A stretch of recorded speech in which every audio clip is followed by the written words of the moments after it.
Hey, mister. I would never give up. I said I'ma keep going. Yeah, I'ma keep going. I'ma keep going. I'ma keep going. I'ma keep going. I'ma keep going. Yeah. I'ma keep going. I'ma keep going. Okay. Hey mister, we are here at the Berlinale Film Festival with James Floyd, the main actor for My Brother the Devil. Thank you very much for the interview. Can you tell us a bit about the film and your role in particular? Yeah, well, the movie is about two Egyptian brothers, British Egyptian brothers, living in a place called Hackney in London, which is probably one of the toughest parts of London, certainly in the UK. And it's about the complex love relationship they have. The younger one is coming of age, and the older one, who I play, is coming out sexuality. And what was the second question? Yeah, I think who you are and the role. Right. Okay. Well, yeah, I'm James Floyd. I play the elder brother, Rashid, and also known as Rash in the movie. And Rashid is a very complex guy. He lives in obviously the toughest part of London, and he is very much the luminary of a postcode gang called DMG, Drugs, Money, Guns, and he's the man. He's the alpha male of the neighborhood. He's very, very, very tough on the exterior, but like all of us, when you take off the mask and you're yourself, you're very vulnerable. And he goes through, a very, very up and down roller coaster ride with himself, because he's struggling with his own sexuality, and he's in an extremely homophobic world, which is in this case the streets, but also in a smaller way, but also important. He comes from a Muslim family. You gave a very authentic performance in that film. How did you prepare for that role? How did you get in that role? Yeah, well, it took me, I'd say, around 5 months really to kind of become that guy. I mean, as you can probably tell, I'm not him. I'm a middle-class guy, so my experiences are very different to his. So I think when you're playing someone that's so disparate to yourself, you have to, people call it method or whatever you want to call it, but it's just common sense kind of osmosis. And really what I did was, through the director, who has some amazing contacts in the world that it's based on, yeah, I was allowed to be a fly on the wall in their world for 5 months. What does it mean? Okay, well, basically, okay, one of the guys in the movie who plays the guy with the tattoo on his neck, he's called Repo. They were crazy, yeah. Okay. Really, yeah. He's from Hackney. He's from the part of Hackney the movie's based on. Yeah. So basically, he knew the director before the movie started shooting. So once I was cast, I was introduced to him, and he basically allowed me into his world. And I said, look, I'm an actor, and I'm gonna become you guys. So, can I just spend time with you? He said, yeah. So for 5 months, maybe 5-6 days a week, 7 p.m., 7 a.m. Wow. I was with them, and you literally, I'm just in a room with them in their houses or out with them. They're doing whatever they're doing, legal or illegal, and I'm just watching. I'm just there observing, because they knew I was an actor. How was that? How was that experience? It was really interesting. I mean, it was it's pretty eye-opening. I mean, put it this way. Did you hear about the riots in the UK? Yeah. We had these huge riots there, and I knew about the riots and the looting before the press did, because I was with guys doing it. Yeah. So I actually knew about it before. So I was really in that world. So it's a real eye opener, and everything they do is not legit. But I think what it taught me, and many things it taught me, one thing it taught me is that you're very much a product of your environment, where you're born. Yeah. I was born into a middle-class environment, so I didn't, dealing drugs and all these kind of things was never an option. I didn't need to. I had a good education and all these things. Yeah. Whereas these guys don't. So I'm not saying it's the only option, but for some of them, it can sometimes feel like that, because they're in a world where dealing drugs is not the same thing as it is to you and I. Dealing drugs is just a way of life, and violence is a way of life. Being in a gang is a way of life. It's normal, but to us it's abnormal, so that's why we make movies about it. And you got really into this character, you got really into the language, was that easy for you after some time, or really. I mean, as long as you have enough time around people that speak like that, you find that naturally you can speak like them. It's like learning a new language, right? If you wanted to learn Spanish, you should go to Spain for as long as you can. In my case, you know, I was in another country basically for 5 months, another world, and I learned their language. It's that simple. But at the beginning it is tough because you have to go, well, what does that mean? What does this mean? So I was often writing down words on my phone. Really? Oh yeah, all the time. I said, look, what does this mean? What does that mean? And they would explain to me. So it was like being taught, you know.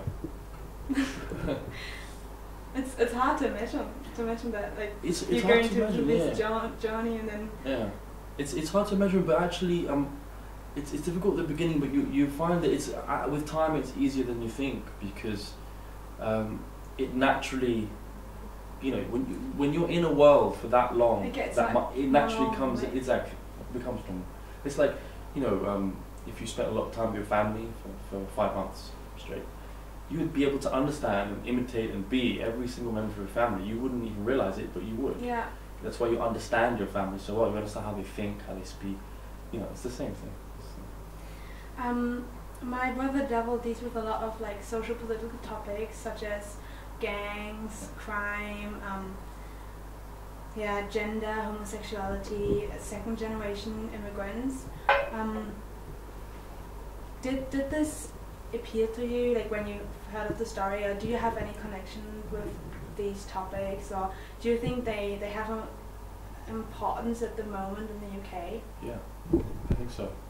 I think all of the above that you mentioned have an importance in the UK. Not just the UK. I think, you know, all over the world.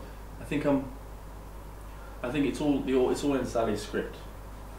She wrote without exaggeration, the best script I ever read. I've been an actor for 6 years, and that was the best script I ever read. It was very obvious, and she had all those things in there that you mentioned. But the key is that she doesn't force them down the audience's throat. It's not obvious. It's not an issues film.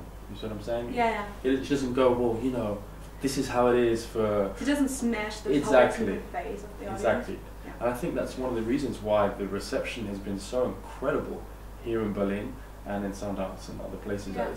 I think that's one of the reasons, because she isn't hitting you over the head with her opinions on these things and that. She's just saying, this is how it is. What do you think?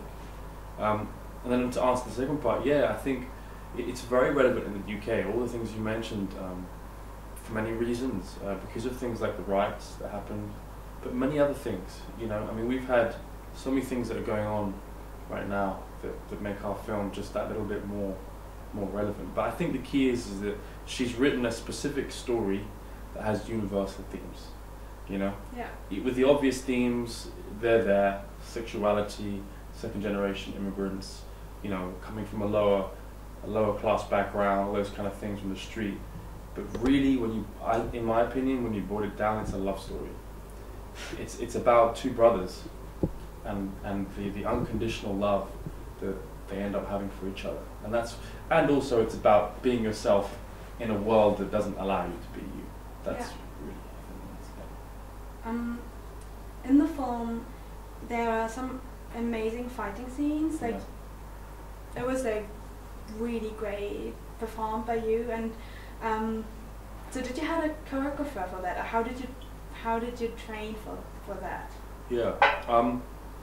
Well, when you do those kind of violence scenes, you have to choreograph it very carefully. You have a stunt guy, a fight coordinator. Yeah.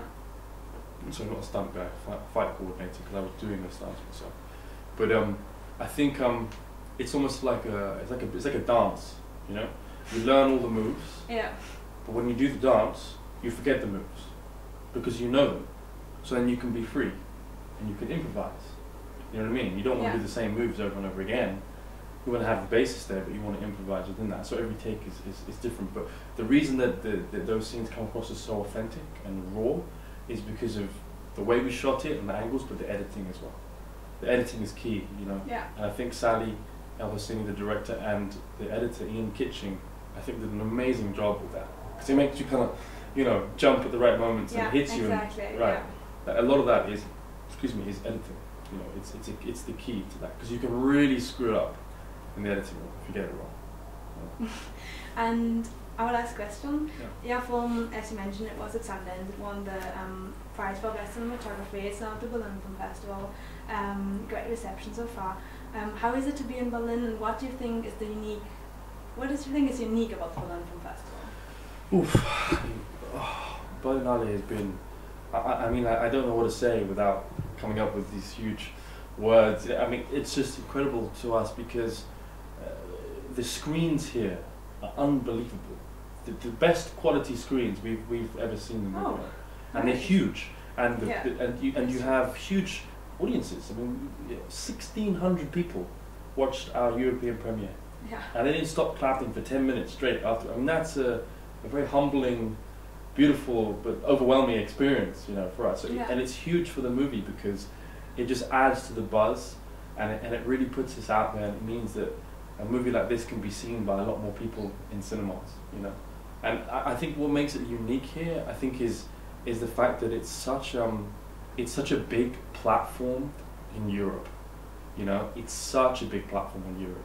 I mean, you really, and plus you're in such a beautiful city. I mean, but you know, and a place that is so culturally interesting. You know, I think, with all due respect to all the other festivals, they're not in the most interesting places. Whereas Berlin is a very, very fascinating place. It has such a fantastic art scene, people, politics here, you know.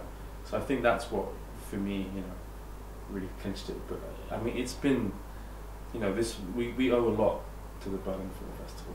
We owe a lot. Did you have some time to get hip art bars or clubs? I wish I could say yes.